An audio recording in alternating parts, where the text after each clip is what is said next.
This is my version of Blender. What you'll notice is the setup is slightly different. The two critical differences you need to be aware of. The first is that I use Node Wrangler for an add-on that makes working with nodes easier, which will come into play in the shader editor. And the second is screencast keys, which I've installed and added. But that's just for your benefit, not for mine. So I have a cube here. I'm going to grab that in the Z direction, one up. And then I'm going to Shift A to add a plane, scale that up 10 times, and Shift A or Control A to apply that scale. I also want to add in a icosphere, so UV sphere, and Suzanne.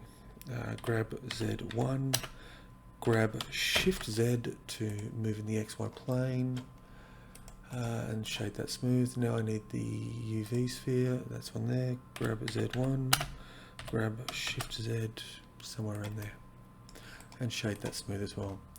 So this is just for materials testing. You can work with just one object. I'm working with a bunch just to visually see how the materials pan out on different things. So for each of the objects, I'm just going to select them and then assign the same material to all 4 items. Usually at this point I'd switch over to the viewport shading. You can see that here. And I'd need to make sure that I flick from cycles to the Eevee render engine. Give it a second to catch up. Turn off ambient occlusion, bloom, and screen space reflections, and then adjust color management. The reason for all this is that one of the nodes that I'm using standard, and no, none of that. One of the nodes I'm using is Eevee dependent, basically. So this one, for some reason, again, I have to go into here. For some reason, screencast keys doesn't know that I've changed windows, and I'll switch that to there. So this is just so I can keep a tab on what things are looking like as I develop it. So, as I said, Toon Shader. Get rid of the thing. What I'm going to do is not going to be rocket science for most people who have done this sort of stuff before, but a diffuse BSDF shader gives me my tonal colors. I'm going to push that all the way to the top, so I've got a pure white in there. Now you can run a texture node off here, so coordinate texture node generated.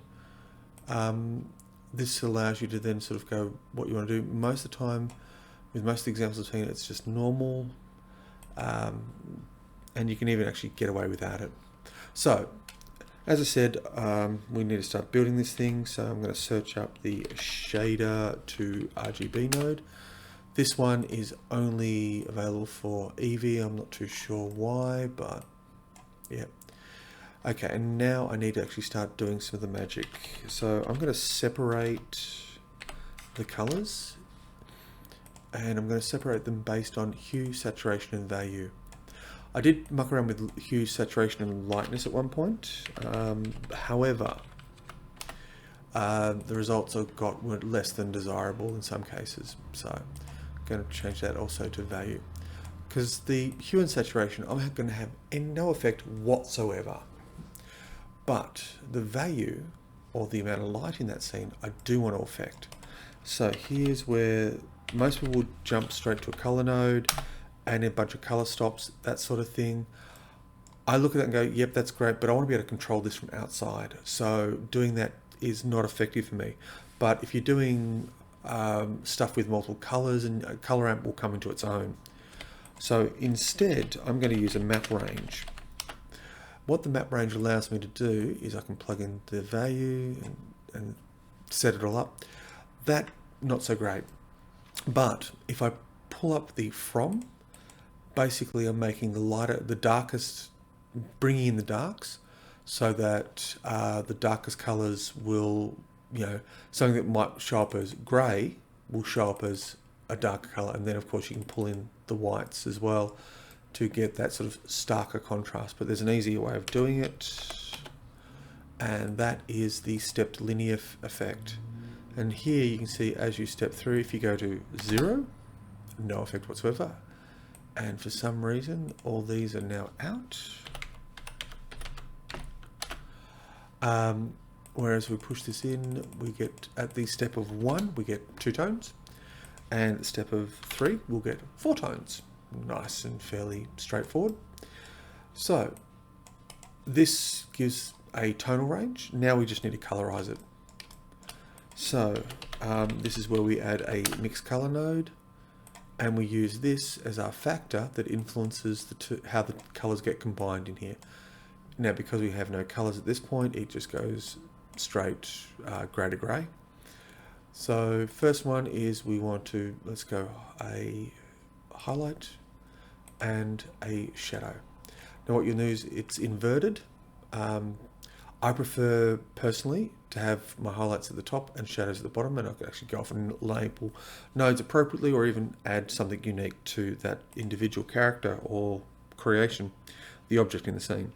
So to fix that, I'm going to add an invert, and that's pretty much it.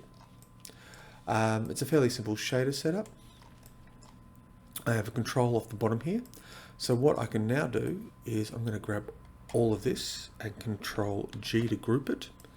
It has no inputs at the moment, but I do want it to have one input, which in this case is the shadiest steps. I'm going to press N. This is going to allow me to assign that step, so I'm going to just call it tone steps. Start at 3. It can't go below 0 because that's useless for me. It can go up to whatever number I like. Great. So this allows some basic setups, and here I'll call that stepped shading. Done. And do it just in case I happen to delete it and need to hold on to it. This extremely simple shading setup, and that about covers it. Next time around I'll be adding and building on this, but really it's just, this is it.